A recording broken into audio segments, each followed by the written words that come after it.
আলহামদুলিল্লাহ ভাই, শামীম পাটোয়ারি নেই তো আর একটা যদি বাদ দিত তাহলে আরো ভালো হতো, জাকির আলী অনিককে। এটা কিন্তু আরো 12 বছর না 16 বছর আগে সাকিব আল হাসান একটা দিছিল, নিউজ দিছিল, তো এইটার সাথে তো মিলে যাইতেছে লিটনের সাথে। তো আশা থাকবে যে ওদেরকেও হোয়াইট ওয়াশ করুক, কারণ গত সিরিজে ওয়েস্ট ইন্ডিজের কাছে 3 ম্যাচে হেরে গেছে। তো আশা থাকবে ওদেরকে আবার 3 ম্যাচ হারাই দেখ। আলহামদুলিল্লাহ ভাই, শামীম পাটোয়ারি নেই তো আর একটা যদি বাদ দিত তাহলে আরো ভালো হতো, জাকির আলী অনিককে, কারণ ও তো অফ ফর্মে একদমই।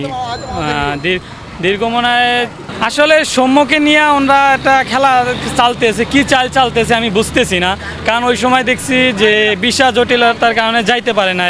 তো এখন দেখতেছি তারপরে ওয়েস্ট ইন্ডিজ সিরিজ গেল, ওখানেও রাখলো না সৌম্যকে, তারপরে এখন আইল্যান্ড সিরিজ এতেও রাখলো না সৌম্যকে।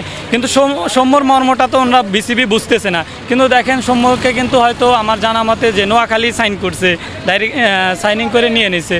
তো আমার আশা ছিল যে সৌম্য থাকবে আইল্যান্ড সিরিজে, কিন্তু নাই, এখন কি করবো। ওকে।